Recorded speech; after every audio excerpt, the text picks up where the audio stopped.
All right, have you got 5 minutes? The phrase that sends chills down the spine of HR people all around the world. I'm Florentine, a people and culture specialist. And I'm Paul, and as a senior people and culture professional, I've got this question a lot. That seemingly innocent question that turns into a big topic, an unexpected turn of events, or a really complex problem. Let's face it, it's rarely ever just 5 minutes. Join us as we dive into the weird, funny, and strange situations we encounter in our day-to-day work.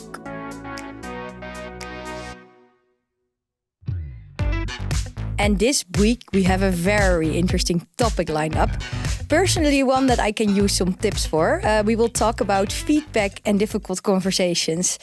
And yeah, me as a person, I'm quite conflict avoiding. So I rather sometimes avoid the conversation than having it. So I really hope, Paul, that you can help me out and give some cool tips and tricks on this topic. Yeah, I hope so too. And actually, I just saw your whole body language get like scared of this topic. So. Yeah, I'm really excited. And of course, we asked the audience again for a lot of input, and we got so many hilarious examples. Like, oh my God, have you got 5 minutes? My colleague smells. Or have you got 5 minutes? My colleague is very loud. What I don't need to do. And so on and so on. So let's dive right in.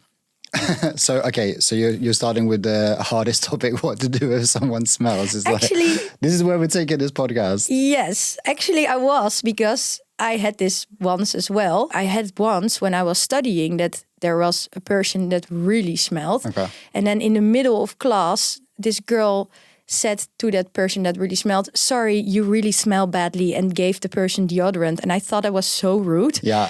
So I had a good example how not to do it, but I'm really curious how you would approach a situation like this. Yeah, I definitely think that we don't want to embarrass people, right? So you don't want to shame people in public for sure. So with this one, I think it's funny because what's really important with this is the smeller needs to challenge the smell-y, right?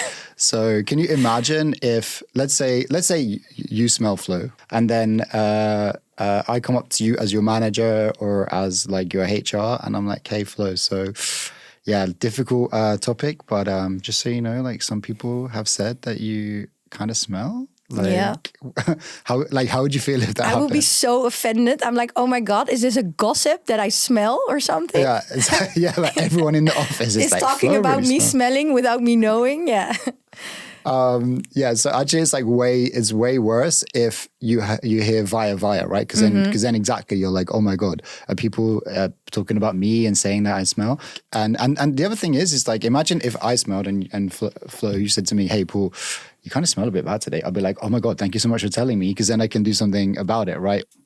So firstly, it's the person that smelled the odor needs to share it with the other person. And yeah, really, with this one, I think it comes more down to your personal relationship with the person, right? It's because me and you work together quite a lot. So it's a bit easier for us because we have that personal relationship and relationship of trust to say, "Hey, actually, Paul, you smell a bit bad today." The other thing I think to take into account is the context of the situation and the culture as well, because for example, in the Netherlands we have a more direct direct culture, so it might be a little bit more acceptable to just say it outrightly to that person, whereas for people from other cultures, there's a book called The Culture Map by Erin Meyer. It's not about people smelling, it's about different cultures, but it's got 8 scales of cultures in there, and the first one is about the difference between low context and high context communication. And in the Netherlands, we use way more low context communication, which means that we talk a lot more directly and we say what we mean. So it might be way more acceptable to say, be direct with your Dutch coworker, but maybe people from another country. A good example is I used to work for a Brazilian company, and a lot of my coworkers are Brazilian. That's more of a high context communication style, so way more nuanced, and you pick up the messages. So for example, for one of my coworkers from Brazil, if I said, "Oh, hey, I'm just going to put this my deodorant on the table," they're going to get the message. They're like, "Oh, I should probably do it," and that kind of saves the face. Yeah. In the workplace, and it's affected people's work, then they do need to be told. But it is not like that HR should resolve this, right? Definitely not. No. It is sometimes that people think like, oh yeah, I have a problem and it's on the work floor. Let's HR resolve it now. Yeah, but you know what? Funny with this one, I haven't like seen it come up. Related topics like my colleague is very loud, loud typer or loud caller, or it's kind of similar, right? Yeah. So with the situation of someone being loud, then it's more like, is that your own personal thing? Mm. So, like for example, at a company I work, they play music in the office, and then so I can hear music from the office next door, and then people in my team are playing music, but that helps them concentrate. So funnily enough, quite a lot of the time, if I'm working in an office, because I had a burnout a few years ago, right? So I'm quite sensitive to loud noises and bright lights. So I actually work with, number one, my loop earplugs. Yes. And then noise cancelling headphones on top of that. With people being loud, it really depends. Like, is it me that's too sensitive? Or are they actually being really loud? And you have to think about it. But because if I can ask a follow-up question about it, let's say, and what if the conflict is just bigger than just smell? For example, giving feedback on someone's behavior in a real big conflict. How would you approach that? How would you give that feedback without making it worse? So hopefully, hopefully we don't get to the stage where there is conflict. And I think this is a big topic because a lot of people say, well, it's good to have conflict in the workplace. Yes. For me, I think conflict is quite a strong word. And I think when people say, let's embrace conflict, what they actually mean is let's embrace disagreement and discourse, because we do want to have diverse viewpoints in the workplace, right? So I think embracing different perspectives is really positive. So, I hope that it doesn't lead to conflicts, but specifically on the topic of behavior. And this is what I was saying. It's really important that people challenge behavior that they think is unacceptable. And so a lot of the time what happens is when you see behavior you don't like, you go and tell your manager or you go and tell the HR person. And it's like, well, you're the one that has the problem, right? Yeah. So like, if you think that behavior is unacceptable, then you need to challenge it. Maybe I don't think it's unacceptable. I've been called like woke before. So typically I have quite high standards of behavior, but not everyone will think the behavior is unacceptable. So if you think behavior is unacceptable, you need to challenge that. Okay, it is actually quite similar to the smeller should tell the smelly. Right. Right? Right. Interesting. Yeah. And we also got another really interesting one from the audience. It's more about the manager. So one person asked, have you got 5 minutes? My manager is micromanaging me. Yeah, what steps can you do when an employee feel micromanaged by the manager? Yeah, actually fun. You know what? I read the statistic the other day that people that are newly promoted into manager roles have 30% more meetings. Really? Than more experienced managers. And when you've just been promoted, you want to know what everyone's doing all the time. So you want to, you're being way more, you're asking them a lot more questions. And then typically as well, like newly promoted managers are a lot more directive. So it's way more transactional. They're like, okay, I want you to do this. I want you to do this. As people get more experience, then they would give you more freedom, autonomy, and they just say, okay, I want this outcome, go achieve it however you like. More coaching instead of like, I actually read a really interesting article about this from Roland Grotenboer. It's called The Newsletter of Which Your Boss Don't Want You to Read It. And he actually gave 3 tips to freedom, how to manage your micromanager. Normally, micromanagers are managers that not feel in control. That's what he mentioned. And the road to more freedom begins with taking more responsibility. It might seem a bit contradictory. Just flood your boss with context, information, data, feedback, and result. And don't wait for them to ask what you've done. Tell them very proactively what you're working on. And the easiest way is just a weekly email on Friday with 3 points. Like point number 1, this is what I've done. These are the results, successes, compliments, etc. 2, this didn't work out for the following reason. Here, I need help. And 3, these are my priorities for next week.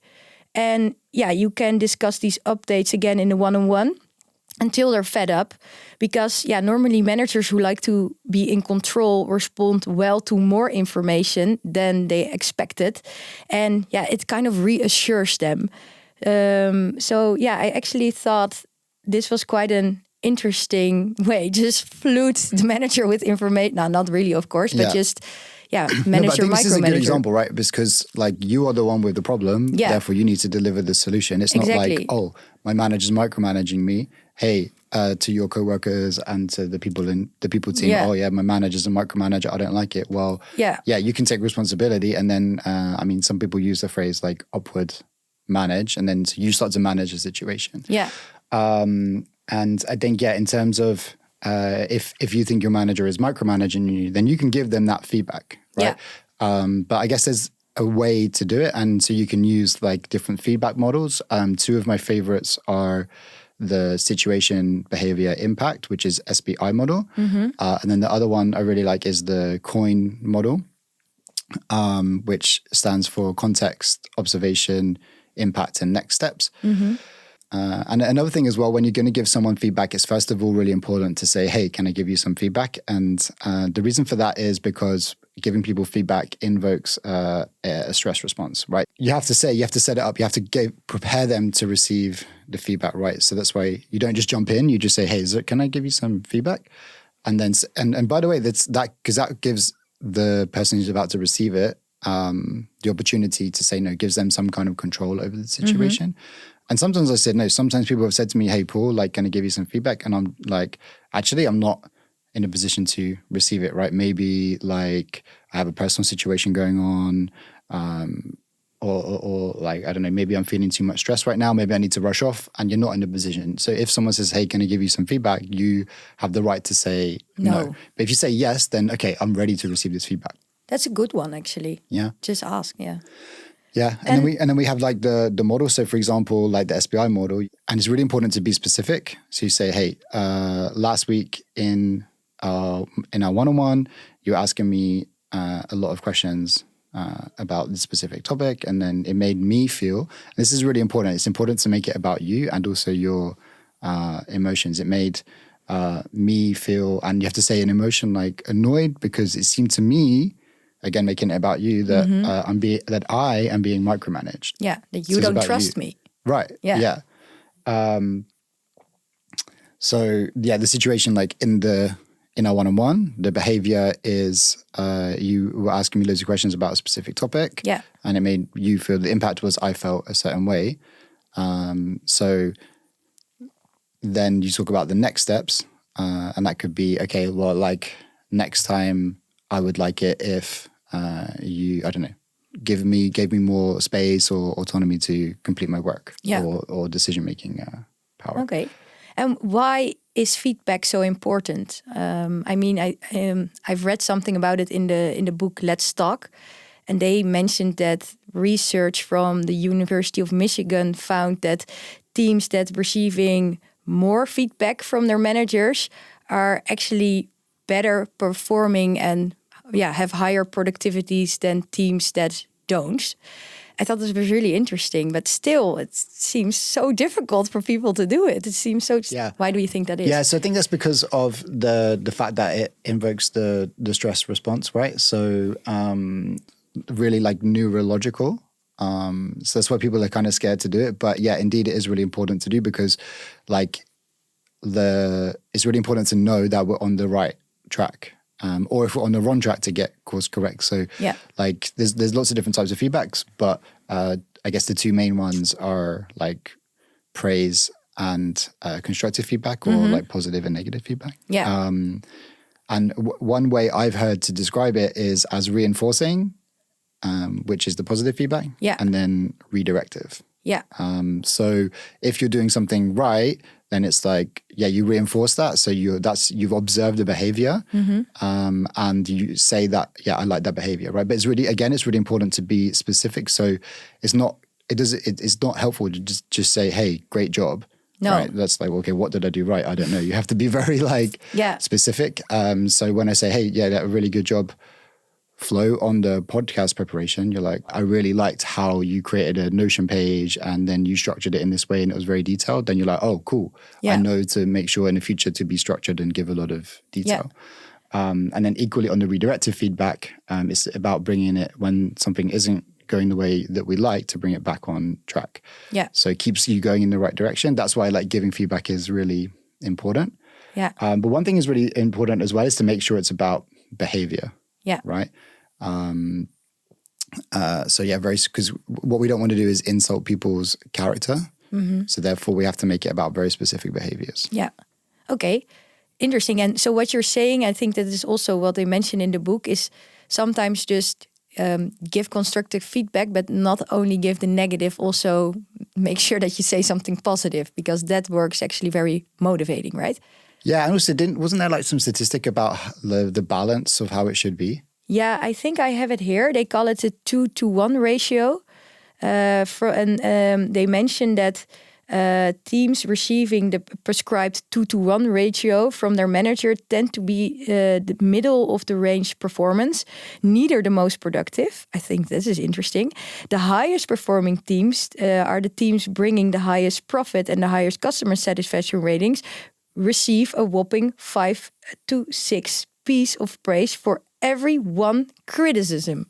Yeah. So a lot of positivity, and also give some constructive, maybe growth. But you can imagine it, right? Like if I'm in a team and I'm getting 5 times compliments over constructive feedback, then that sounds like it's going to be a pretty fun place to be, right? Yeah. This is also something I think I talk about a lot, which is you have to build up your feedback balance. So imagine it like a bank account, and every time I'm giving out praise, then my balance is increasing. Yeah. And then now and again, I need to withdraw from that and withdraw some constructive criticism. Yeah. The other thing, though, is the constructive criticism costs more than the praise, because if you give me a compliment, I'm going to feel good for like maybe an hour or the rest of the day. But if you give me some constructive feedback, then it's going to affect me a lot longer. But different people take feedback better than others. Me personally, if you give me constructive feedback, then I take it really like personally, and I'm like, they hate me, I'm going to lose my job, all these things. Yeah.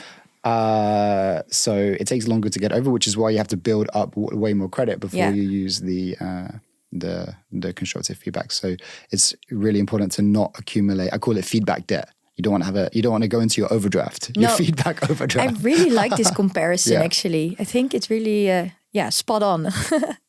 And maybe to go back to the audience questions, there also a person mentioned, have you got 5 minutes? How do I give pushback to my CEO?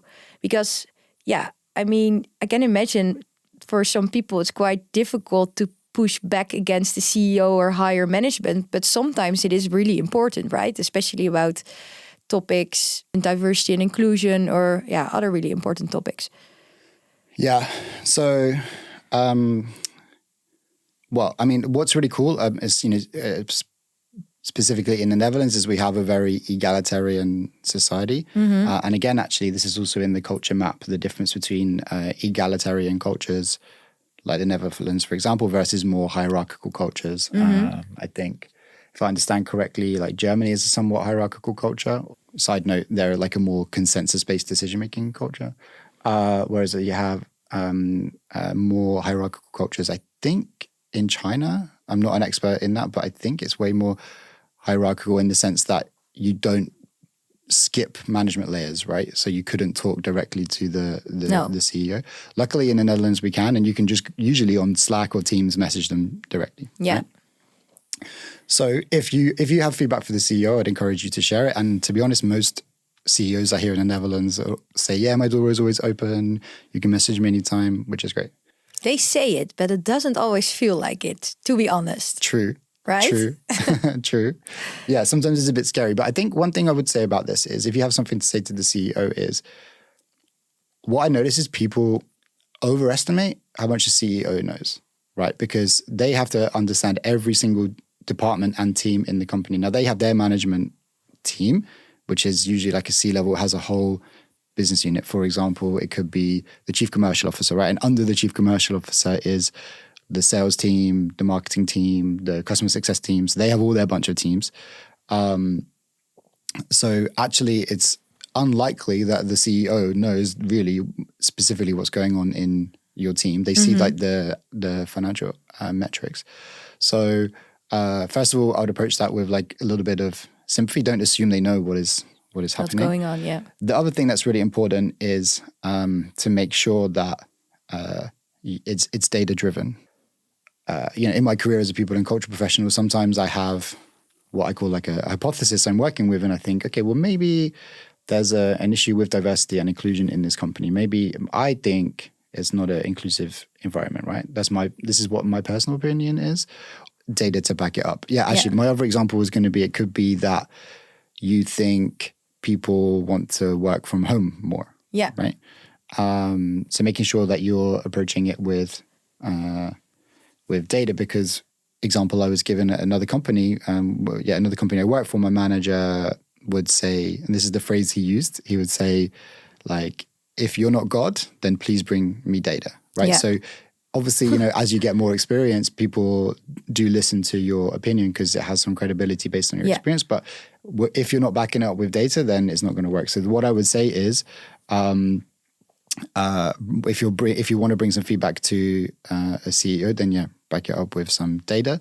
And if there's no data available, then make sure you have some like specific examples. It can't just be your opinion. You can't just say, oh, I don't think you're a very inspirational leader. It's like, okay, well, thanks. Okay, great. But you mean, for example, with the working from home example, you can like do a survey with the employees and ask, hey, would you like to work from home more or whatever? Yeah. And then from bottom up, you give feedback to the CEO. Yeah, exactly. Because this topic is like a really big one at the minute, right? Yeah. Because there's a whole debate on, obviously during the pandemic, everyone was working from home, and then we've kind of proved that we can work from home, and then a lot of companies are pushing to come back to the office. Yeah. Right. And not even like 3 days a week, 4 or 5 days a week. Some companies are even saying, we want everyone back in the office all the time. But that is the same, right? Because then also like management is like, we feel like you perform better when you are all here. That's also not always backed with data. Yeah.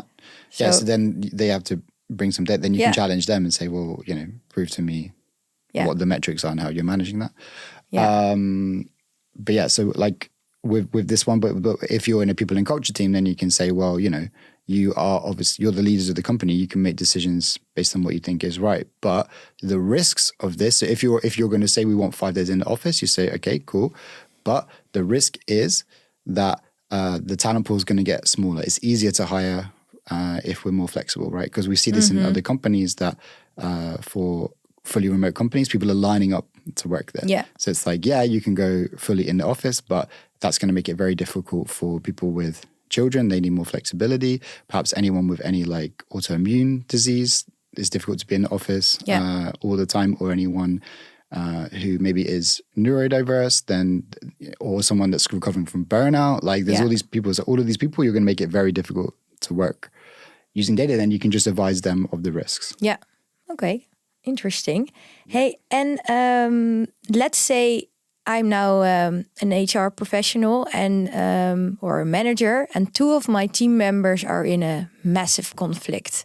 How should I approach this? How can I resolve it? Yeah. So I think with this one, like when we are getting to the stage where there's conflict and people, there's like a lot of emotions shown. And first of all, I think it's good that people show emotions, right? I don't think we should be like robots at work, right? No. I think actually bringing your emotions to work is good. So firstly, you want to try and use non-violent communication or sometimes called compassionate communication. That is like expressing the feeling without judgment. Mm-hmm. But specifically when conflict happens, there's a really good model that I learned. It was actually from the CTO of a company called SustainSet, a guy called Patrick Hilt. He shared with me this model called the 7-minute model. And it actually comes from a more family psychology background, but this is a really good tool for conflict resolution. So what the 7-minute model is, and it helps if you have a facilitator, maybe that could be the manager of the people or the people in culture team, but it's essentially like a clear the air conversation for the 2 people in conflict. And the way it works is, so you have person A and person B, and they've had a conflict. Mm-hmm. And with the 7-minute model, person A gets 5 minutes. They share like the situation and the feelings that they felt. essentially share their perspective on the situation and how it affected them. But they get 5 minutes to do that. So the facilitator will time the 5 minutes. Person B is not allowed to say anything. They just have to sit there and listen. Okay. So it really helps person A get everything off their chest in a safe environment. Yeah. After that 5 minutes, the facilitator will invite person B, and they have 2 minutes, which makes the 7 minutes, 5 plus 2. They have 2 minutes just to acknowledge the other person. Okay, so not like share their perspective, just to validate. They can ask qualification questions, but they essentially like acknowledge what the other person is saying and validate it. So then the person A now feels like, okay, now I feel like I've been heard. Yeah. And then what we do is we switch it around and do it again. So this time person B gets 5 minutes to share like their perception of the situation and how they felt, and person A acknowledges them. Yeah. So what this does is creates a safe environment for both parties to share their perspective of the situation, but most importantly, acknowledge the other person's perception. Wow. And it's, funny enough, it's something I talked a lot about in my university studies. Like, there's no such thing as the truth. There's just your perception of the truth, right? Yeah. And like, because reality is about perception, and what something could happen and you both perceive it in different ways. Doesn't mean anyone's right or wrong. You just have a different perception. Miscommunication, actually. Yeah, actually, a lot of conflicts are about miscommunication. Interesting. Yeah. But usually with these whole things is like, if you're approaching it with kindness and then the intention to help, then usually it doesn't go wrong. Okay, that's really interesting mediation tool with 15 for sure. minutes resolving a conflict. I hope I would never, but let's say if I am in a situation, I'm definitely gonna try this one. And with this mediation tool, what you mentioned, the manager or HR can be a mediator. That we can play a role in, of course. But in what kind of conflicts should we get involved and what not? I mean, that my colleague smells, logically, we are not getting involved in that. But I don't know. What are employee cases that we should get involved in, and what are employee cases that we should stay away from very far? Yeah. So I think in other episodes of the podcast, we talked about people enablement. And you would hope that, like in companies, first of all, you'd hope that people in the team are adults anyway and are communicating in a respectful way, and just making sure everyone understands about, how can I communicate inclusively, about compassionate communication models, so then we don't get to a situation where there's conflict. Also, as well, like in the first case, the manager should be able to manage the team and deal with this. So where I would say that the people and culture team get involved is when the manager doesn't have the skills to deal with the situation. So because what I say about people and culture teams is we don't need to know everyone's business, right? I don't need to know everything that's going on with everyone in the company, but something is either an employee case or it's not. And employee cases that get escalated, usually about behavior, and that could be behavior that is not in line with the company values or like the guidelines of the company around, for example, diversity and inclusion. Yeah. So when it's like a breach of the values or the company guidelines, that's when the people team might be involved. Or it could be about performance issues. If someone's performance is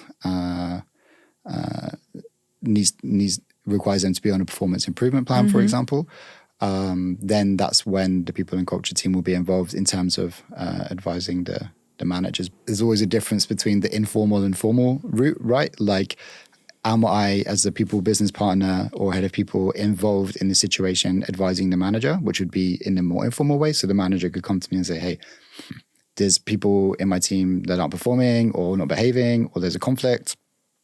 And then I say, okay, are we going the informal route or the formal route here, right? If it's informal, I'm going to advise the manager. If we're going like a more formal route and it's an employee case, for example, on the performance improvement plan, then we're going to help create the model for that and make sure it's recorded properly.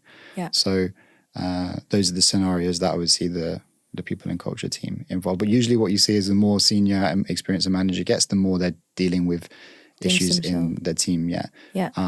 And this is why feedback is so important, because timely feedback solves the issue before it becomes big. Because usually what I see is if we have a problem that's not dealt with, then it becomes a crisis. Yeah. Right. Whereas if, let's say, by accident you made a comment that is discriminatory for someone or insults someone and then it's corrected straight away, then you probably won't do it again. Yeah. So that's why like the redirective feedback I mentioned before is really important, because then the problem is dealt with initially and it's put to bed. Whereas if you let me misbehave and I keep misbehaving and no one's checking my behavior, now I think that behavior is acceptable. Yeah. And then it builds and becomes a problem. Yeah.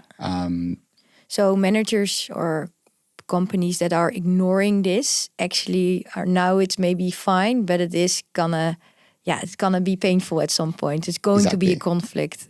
Another thing I wanted to say there is like we talked about two types of feedback, right? We talked about the like reinforcing feedback and the redirective feedback, or positive and constructive, or the depth. Yeah, but there's also you have to think also about situational leadership and the situation, because sometimes, for example, with a more junior colleague, if they're not performing well, then it's probably a bad idea for me to be like, hey, yeah, like this work wasn't very good, or you're not performing well, because then I'm going to damage their confidence for a longer time. So in that situation, I have to think of different types of feedback. For example, they might need encouragement. Okay, so then I can encourage them, like, hey, this piece of work was good. Maybe this other thing you can do better at.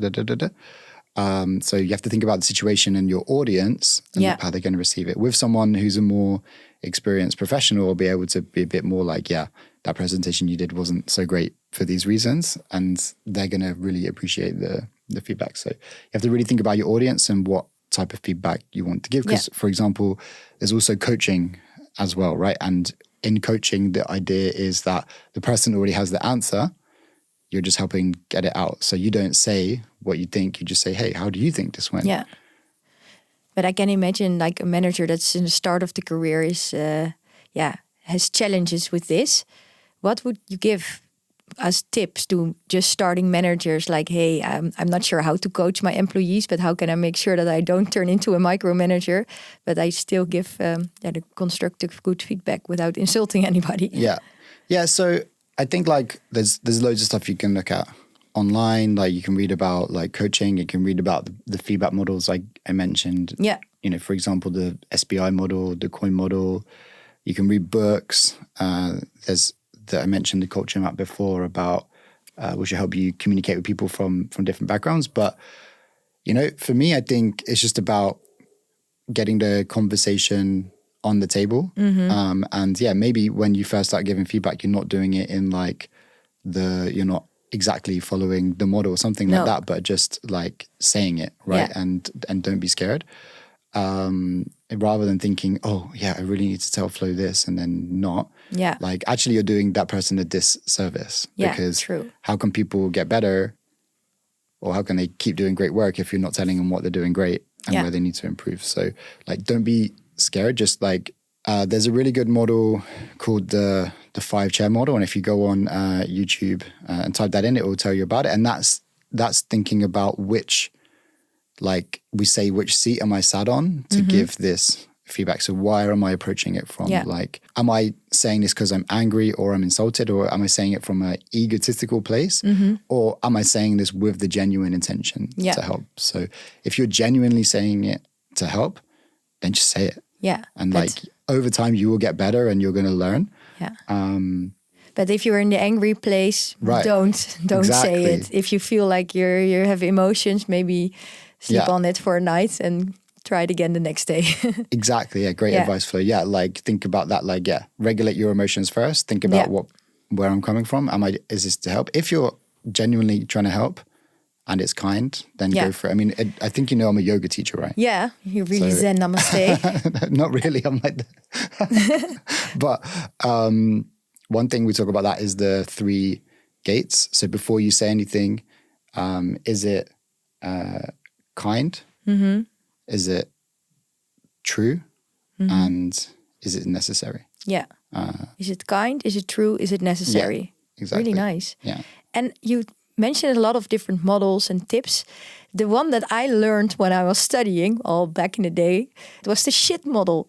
You know what a shit sandwich? The shit sandwich, the shit model. Yeah. The shit sandwich. So first a tip, first a top, then a tip, then a top, then a top again. Yeah. What do you think of this? Actually, I advise people to not use this. Yeah, I know. And the reason for that is because that, like, different people receive it in different ways. Mm-hmm. And it can have two effects. So either the person just hears the positive and they're like, wow, I'm so great. Yeah. And they don't hear the actual message you're trying to get, which is the shit in the middle of the sandwich, right? In my mind, I'm thinking of this disgusting sandwich right now. Yeah, me too. So that's one thing. So people could walk away only hearing the positive, only hearing the bread of our sandwich. Conversely,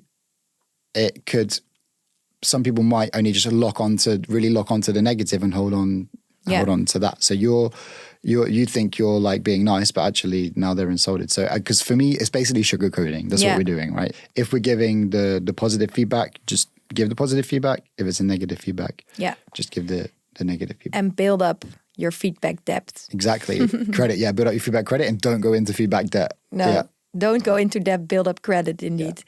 I think that is a really nice one to end the podcast with. I think I learned... The shit sandwich. The shit sandwich, yeah. I think it's a really good ender. No shit sandwiches, please. And build up credit for your feedback. Thank you so much for sharing all these interesting models. Definitely next time when I'm in a conflict or I have difficult feedback, I'm not going to walk away, but I'm going to just own it. Think about the audience that's in front of me, build up some feedback credit and just do it.